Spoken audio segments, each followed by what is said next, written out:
നമസ്കാരം. നമ്മളുടെ ആത്മാവ് എത്രത്തോളം ശക്തമാണ് എന്ന് നിങ്ങളിൽ ആരെങ്കിലും ചിന്തിച്ചിട്ടുണ്ടോ? ആത്മാവ് സംതൃപ്തമാണോ എന്ന് നിങ്ങളിൽ ആരെങ്കിലും ചിന്തിച്ചിട്ടുണ്ടോ? ആത്മാവിന് വേണ്ട ഭക്ഷണം നമ്മളിൽ ആരെങ്കിലും കൃത്യസമയത്ത് കൊടുക്കാറുണ്ടോ?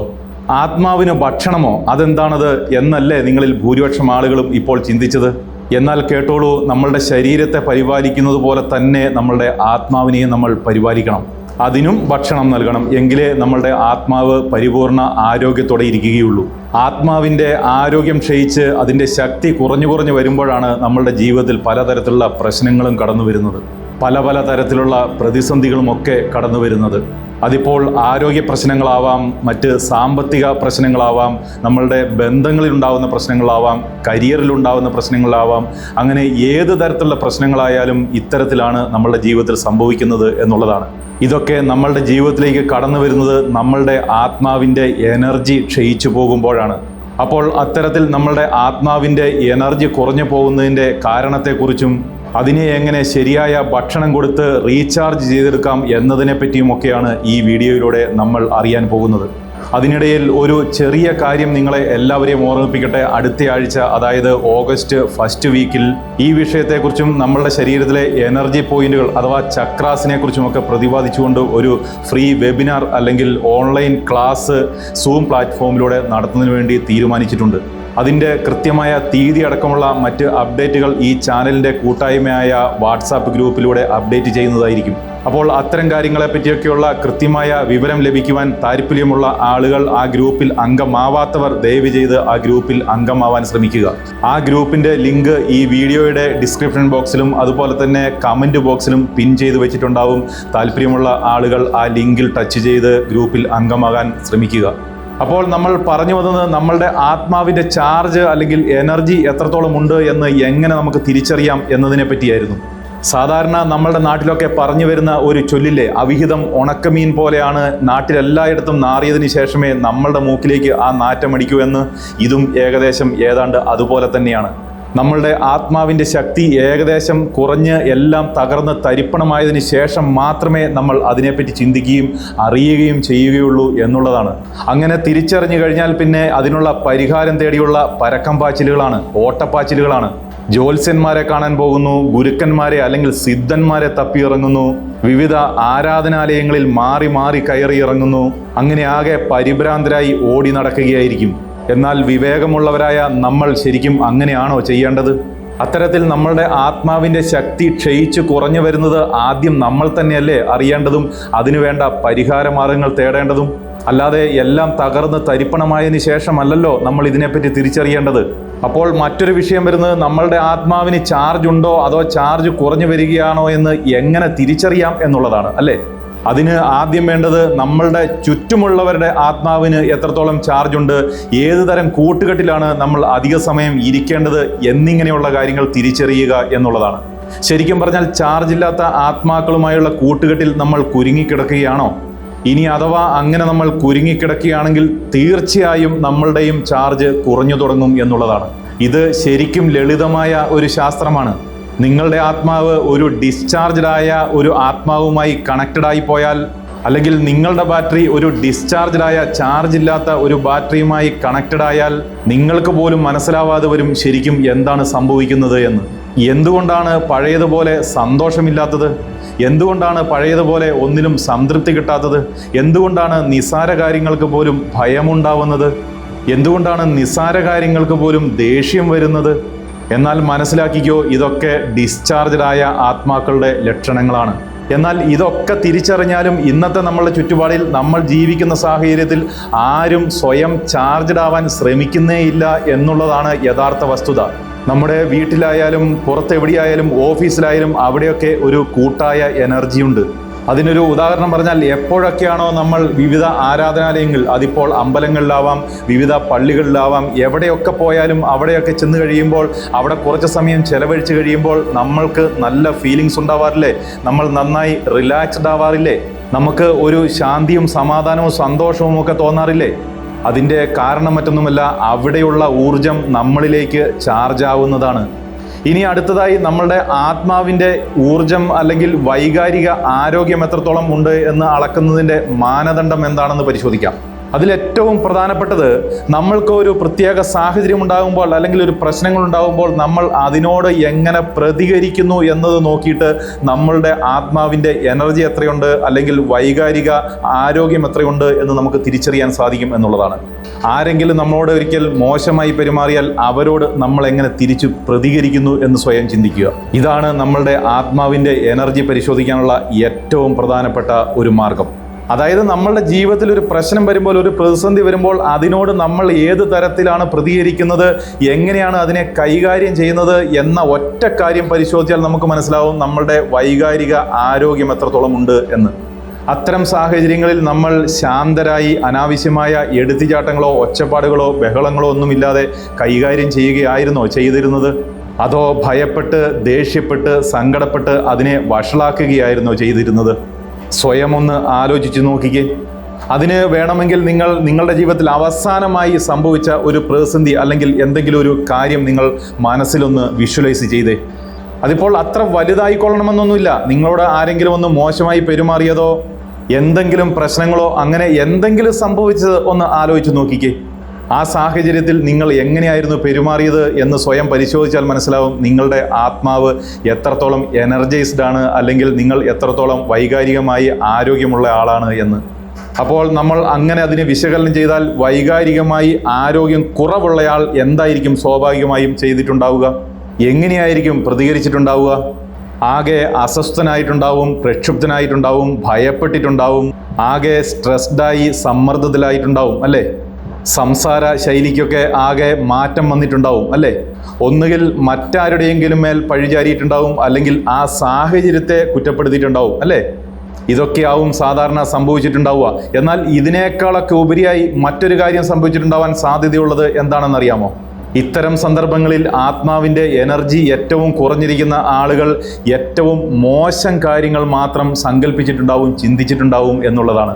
ഏറ്റവും നെഗറ്റീവായ കാര്യങ്ങൾ മാത്രം ചിന്തിച്ചിട്ടുണ്ടാവും എന്നുള്ളതാണ്. ആ സാഹചര്യങ്ങളിൽ നല്ല കാര്യങ്ങളൊന്നും അത്തരക്കാർക്ക് കാണാൻ സാധിക്കുകയില്ല എന്നുള്ളതാണ്. പകരം ഏറ്റവും മോശമായ കാര്യത്തെപ്പറ്റി ചിന്തിച്ച് അതിനെപ്പറ്റി ഓർത്ത് ഭയപ്പെട്ടുകൊണ്ടേയിരിക്കും. ഒരു വളരെ ചെറിയ ഉദാഹരണം പറഞ്ഞാൽ, സ്കൂളിലോ കോളേജിലോ പഠിക്കുന്ന ഒരു കുട്ടി തിരിച്ചെത്തേണ്ട സമയമായിട്ടും എത്തിയിട്ടില്ല എന്ന് കരുതുക. ആത്മാവിൻ്റെ ശക്തി കുറഞ്ഞിരിക്കുന്നവർ ആദ്യം ചിന്തിക്കുന്നത് എന്തായിരിക്കുമെന്നറിയാമോ? അത് മറ്റൊന്നുമല്ല, ഏറ്റവും മോശമായതെന്തോ ആ കുട്ടിക്ക് സംഭവിച്ചിരിക്കും എന്നേ ആദ്യം ചിന്തിക്കൂ. ആ കുട്ടി വരാൻ വൈകുന്നതിന് പോസിറ്റീവായ, റീസണബിളായ മറ്റ് അനേകം കാരണങ്ങൾ ഉണ്ടായിരുന്നിരിക്കാം. പക്ഷേ അത്തരക്കാരുടെ മനസ്സിലേക്ക് ഏറ്റവും പെട്ടെന്ന് നെഗറ്റീവായ, ഏറ്റവും മോശമായ കാര്യങ്ങളെ പോവുകയുള്ളൂ എന്നുള്ളതാണ്. ഇനിയിപ്പോൾ ഫോണിലും വിളിച്ചിട്ട് കിട്ടുന്നില്ല എന്ന് കൂട്ടുക, എങ്കിൽ പിന്നെ പറയുകയേ വേണ്ട അല്ലേ? ഏറ്റവും മോശമായ, നെഗറ്റീവായ കാര്യങ്ങൾ മാത്രം സംഭവിച്ചതായി സംശയിക്കും. ഇത്തരം സാഹചര്യങ്ങളിൽ ചിന്തിക്കാൻ സാധ്യതയുള്ള നെഗറ്റീവായ, മോശമായ കാര്യങ്ങൾ എന്തൊക്കെയാണ് എന്ന് ഞാനിവിടെ പറയുന്നില്ല. നിങ്ങൾ സ്വയം ആലോചിച്ച് നോക്കിക്കോ. അത്തരക്കാർ ഇനിയിപ്പോൾ എന്തെങ്കിലും ഒരു ചെറിയ അസുഖം വന്ന് ബ്ലഡ് ടെസ്റ്റ് ചെയ്യാൻ പോയി എന്നിരിക്കട്ടെ. അപ്പോഴും റിസൾട്ടിന് വെയിറ്റ് ചെയ്യുന്ന ആ സമയത്ത് പോലും ഏറ്റവും മോശമായ, നെഗറ്റീവായ കാര്യങ്ങളെക്കുറിച്ച് മാത്രം ചിന്തിക്കും. അങ്ങനെ ഇല്ലാത്ത പുതിയ പുതിയ അസുഖങ്ങൾ ചിന്തിച്ചു വരുത്തും. എന്നാൽ ആത്മാവ് ഫുൾ ചാർജ് ആയിരിക്കുന്നവർ, അല്ലെങ്കിൽ ആത്മാവിൽ സമ്പന്നരായിട്ടുള്ളവർ ഏതൊരു സാഹചര്യത്തിലും ആരെയും കുറ്റപ്പെടുത്തില്ല. അവർ ഏതൊരു സാഹചര്യത്തിലും ആദ്യമേ തന്നെ മോശം ചിന്തിക്കില്ല. പകരം അവർ ചിന്തിക്കും, ഒന്നും സംഭവിക്കാൻ പോകുന്നില്ല, ഇതിലും എന്തോ നന്മ അടങ്ങിയിട്ടുണ്ട് എന്ന്. എന്തൊക്കെ സംഭവിച്ചാലും അതൊക്കെ എനിക്ക് അനുകൂലമാക്കി ഞാൻ മാറ്റിയിരിക്കും എന്നായിരിക്കും അത്തരക്കാർ ചിന്തിക്കുക. എന്തു വന്നാലും നേരിടാനുള്ള ഒരു മനോധൈര്യം അവർക്കുണ്ടാവും. എന്നാൽ വൈകാരിക ആരോഗ്യം മോശമായിരിക്കുന്നവർ ആദ്യമേ തന്നെ ചിന്തിക്കും, എനിക്കെന്തോ കഷ്ടകാലമാണ്, ഞാൻ ഭാഗ്യമില്ലാത്തവനാണ്, എല്ലാം തീർന്നു, എനിക്കിതിൽ നിന്ന് കരകയറാനൊന്നും കഴിയില്ല എന്ന്. അങ്ങനെ വരുമ്പോൾ അവിടെ സംഭവിക്കുന്ന മറ്റൊരു വലിയ ദുരന്തം എന്താണെന്നറിയാമോ? ഒരിക്കൽ ഇങ്ങനെ ചിന്തിക്കാൻ ആരംഭിച്ചാൽ എല്ലാത്തിലും അത്തരത്തിലുള്ള അസ്വസ്ഥത നിറയും എന്നുള്ളതാണ്. ആദ്യം അത് നമ്മളുടെ ശരീരത്തെ ബാധിച്ചു തുടങ്ങും. കാരണം നീണ്ടു നിൽക്കുന്ന സ്ട്രെസ്സ് അല്ലെങ്കിൽ ടെൻഷൻ നമ്മളുടെ ശരീരത്തെ അത്രത്തോളം പ്രതികൂലമായി ബാധിക്കുന്നുണ്ട് എന്ന് നമ്മൾ തിരിച്ചറിയണം. രണ്ടാമതായി ബാധിക്കുന്നത് നമ്മളുടെ ബന്ധങ്ങളെയാണ്. നമ്മളുടെ ബന്ധങ്ങളിലെല്ലാം വിള്ളലുകൾ വീണു തുടങ്ങും. കാരണം ഇത്തരത്തിൽ മൊത്തം അസ്വസ്ഥത ഉണ്ടാകുമ്പോൾ നമ്മളുടെ പെരുമാറ്റത്തിലും സ്വഭാവത്തിലുമൊക്കെ മാറ്റങ്ങൾ വന്നു തുടങ്ങും എന്നുള്ളതാണ്. അപ്പോൾ സ്വാഭാവികമായും നമ്മളുമായി ബന്ധപ്പെട്ട് നിൽക്കുന്ന മറ്റുള്ളവരിലേക്കും ഈ അസ്വസ്ഥത ബാധിക്കും. അത് ചിലപ്പോൾ ബന്ധങ്ങളിൽ വിള്ളലുകൾ വീഴ്ത്തിയേക്കാം. അങ്ങനെ വരുമ്പോൾ അടുത്തതായി നമ്മളുടെ ജോലിയെയും നമ്മളുടെ ബിസിനസ്സിനെയും എല്ലാത്തിനെയും ബാധിച്ചു തുടങ്ങും. കാരണം നമ്മളുടെ ഇമോഷണൽ ഹെൽത്തും നമ്മളുടെ ഫൈനാൻഷ്യൽ ഹെൽത്തും നമ്മളുടെ സോഷ്യൽ ഹെൽത്തും നമ്മളുടെ ഫിസിക്കൽ ഹെൽത്തും എല്ലാം കണക്റ്റഡ് ആണ് എന്നുള്ളതാണ്. നമ്മളുടെ ഇമോഷണൽ ഹെൽത്ത് അല്ലെങ്കിൽ നമ്മളുടെ വൈകാരിക ആരോഗ്യം അത്രയ്ക്കും പ്രധാനപ്പെട്ടതാണ്. എന്ന് വെച്ചാൽ ആത്മാവിൻ്റെ എനർജി ഹൈ ആയിരിക്കുന്ന ഒരാൾ എപ്പോഴും സ്റ്റേബിൾ ആയിരിക്കും എന്നർത്ഥം. എന്ന് വെച്ചാൽ അത്തരത്തിലുള്ള ഒരാൾക്ക് ജോലി നഷ്ടപ്പെട്ടു എന്നിരിക്കട്ടെ, അല്ലെങ്കിൽ അയാളുടെ ബിസിനസ് മൊത്തം തകർന്നു പോയി എന്ന് തന്നെ ഇരിക്കട്ടെ, എന്നാലും അയാൾ പിടിച്ചു നിൽക്കും എന്നുള്ളതാണ്. എന്തൊക്കെ സംഭവിച്ചാലും അയാളുടെ നഷ്ടം ആ തകർച്ചയുടെ അവിടെ വരെ മാത്രം എത്തി നിൽക്കും.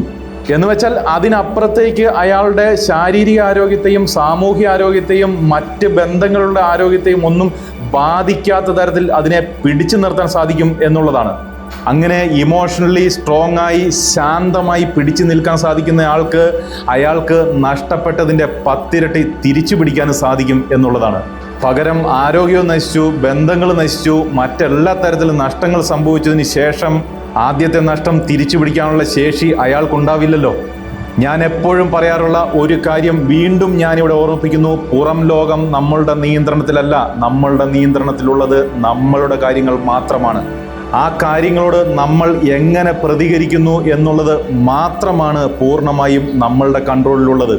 നമ്മളുടെ സന്തോഷം ആശ്രയിക്കുന്നത് ജീവിതം നമ്മളിലേക്ക് കൊണ്ടുവരുന്നതിനെയാണോ അതോ നമ്മൾ അതിനോട് എങ്ങനെ പ്രതികരിക്കുന്നു എന്നതിനെയാണോ? തീർച്ചയായും നമ്മൾ അതിനോട് എങ്ങനെ പ്രതികരിക്കുന്നു എന്നതിനെ ആശ്രയിച്ചാണ് നമ്മുടെ സന്തോഷം ഇരിക്കുന്നത്. അതുകൊണ്ട് തന്നെ സന്തോഷം എന്നെ ആശ്രയിച്ചാണ് ഇരിക്കുന്നതെങ്കിൽ എൻ്റെ ബന്ധങ്ങളും എൻ്റെ ആരോഗ്യവും എൻ്റെ സോഷ്യൽ സ്റ്റാറ്റസും എല്ലാം എന്നെ തന്നെ ആശ്രയിച്ചാണ് ഇരിക്കുന്നത്. അങ്ങനെയെങ്കിൽ ഇനിയാണ് നമ്മൾ ചിന്തിക്കേണ്ടത് നമ്മളുടെ ആത്മാവിനെ എത്ര സമയം നമ്മൾ ചാർജ് ചെയ്യാറുണ്ട് എന്ന് വെച്ചാൽ നമ്മൾ എന്തൊക്കെ ഭക്ഷണം കൊടുത്ത് നമ്മുടെ ആത്മാവിനെ ആരോഗ്യം വെപ്പിക്കാറുണ്ട് എന്നതാണ്. ഒരു കാര്യം മനസ്സിലാക്കിക്കോ, ആത്മാവ് ഒരു വിത്താണ്. ആ വിത്തിൽ നിന്നാണ് ജീവിതമെന്ന വൃക്ഷമുണ്ടാവുന്നത്. അതുകൊണ്ട് തന്നെ ആ വിത്തിനും വൃക്ഷത്തിനും ആരോഗ്യമുണ്ടാവണമെങ്കിൽ നമ്മൾ അതിനെ നിത്യവും വെള്ളവും ഭക്ഷണവും കൊടുത്ത് പരിപാലിക്കേണ്ടതായിട്ടുണ്ട്. ആ വിത്തിനെ നമ്മൾ പരിപോഷിപ്പിക്കേണ്ടതായിട്ടുണ്ട്. അങ്ങനെ ആകുമ്പോൾ സ്വാഭാവികമായും ആ വൃക്ഷം തരുന്ന ഫലം ആരോഗ്യമുള്ളതായിരിക്കും, നല്ലതായിരിക്കും. എന്നാൽ ആ വിത്തിനെ പറ്റി നമ്മൾ ചിന്തിക്കാതിരുന്നാൽ, ആ വിത്തിന് ദിവസവും വെള്ളവും വളവും വേണ്ട കാര്യങ്ങളൊന്നും ചെയ്തു കൊടുക്കാതിരുന്നാൽ ആ വിത്തിൽ നിന്നുണ്ടാവുന്ന വൃക്ഷത്തിൽ നിന്ന് ലഭിക്കുന്ന ഫലങ്ങളും മോശമായിരിക്കും. പകരം നമ്മൾ എന്താണ് ചിന്തിക്കുന്നത്? വൃക്ഷം നന്നായിരുന്നാൽ വിത്ത് ആരോഗ്യമുള്ളതായിരിക്കും, സന്തോഷമുള്ളതായിരിക്കും എന്നുള്ളതല്ലേ? അതുകൊണ്ട് തന്നെ കഴിഞ്ഞ കുറേ കാലങ്ങളായി നമ്മൾ വൃക്ഷത്തിലാണ് അധ്വാനം ചെയ്തുകൊണ്ടിരിക്കുന്നത്. ജിമ്മിൽ പോകുന്നു, വ്യായാമം ചെയ്യുന്നു, നല്ല ഓർഗാനിക് ഫുഡുകൾ കഴിക്കുന്നു. അങ്ങനെ നമ്മൾ വൃക്ഷത്തിന് ആവശ്യമുള്ളതെല്ലാം ചെയ്യുന്നു, ശരീരത്തിന് ആവശ്യമുള്ളതെല്ലാം ചെയ്യുന്നു.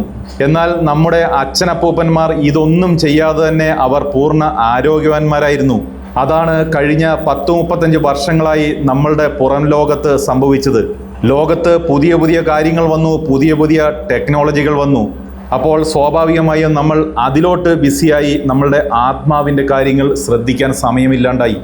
അങ്ങനെ ആത്മാവാകുന്ന വിത്തിന് പരിപാലനം നിലച്ചപ്പോൾ ജീവിതമാകുന്ന വൃക്ഷത്തിന് എന്ത് സംഭവിച്ചു? ആരോഗ്യത്തിൽ പ്രശ്നങ്ങൾ വന്നു, ബന്ധങ്ങളിൽ വിള്ളൽ വന്നു, എല്ലായിടത്തും പ്രശ്നങ്ങളായി, മനസമാധാനം നഷ്ടപ്പെട്ടു. അങ്ങനെ ആകെ മൊത്തം പ്രശ്നത്തിലായി അല്ലേ? ഇനിയിപ്പോൾ ആത്മാവിനുള്ള ഭക്ഷണങ്ങൾ എന്തൊക്കെയാണ് എന്ന് ചിന്തിച്ചിട്ടുണ്ടോ? അത് മറ്റൊന്നുമല്ല, ഏറ്റവും പ്രധാനപ്പെട്ട ഭക്ഷണം ശാന്തതയാണ്, ശാന്തിയാണ്, അല്ലെങ്കിൽ സൈലൻസ് ആണ് എന്നുള്ളതാണ്. അതല്ലെങ്കിൽ മറ്റൊരർത്ഥത്തിൽ പറഞ്ഞാൽ ഇതെല്ലാം ഒത്തുചേർന്ന മെഡിറ്റേഷനാണ്, അല്ലെങ്കിൽ ധ്യാനമാണ്. ധ്യാനമാണ് ആത്മാവിനുള്ള ഏറ്റവും നല്ല ഭക്ഷണം. അതിനായി വിവിധ തരത്തിലുള്ള മെഡിറ്റേഷനുകൾ നിലവിലുണ്ട്. അതിൽ നിങ്ങൾക്ക് യോജിച്ചത് തിരഞ്ഞെടുത്ത് പരിശീലിക്കുക. വിവിധ തരം മെഡിറ്റേഷനുകളെ പറ്റിയും അതിൻ്റെ രീതികളെ പറ്റിയും ഒക്കെ പ്രതിപാദിച്ചുകൊണ്ട് ഒരു വിശദമായ വീഡിയോ ഞാൻ ചെയ്തിട്ടുള്ളതുകൊണ്ട് ഇപ്പോൾ വിശദമായി അത്തരം കാര്യങ്ങളിലേക്ക് പോകുന്നതേയില്ല. ആ വീഡിയോ കാണാത്തവർ ദയവ് ചെയ്ത് അത് കാണാൻ ശ്രമിക്കുക.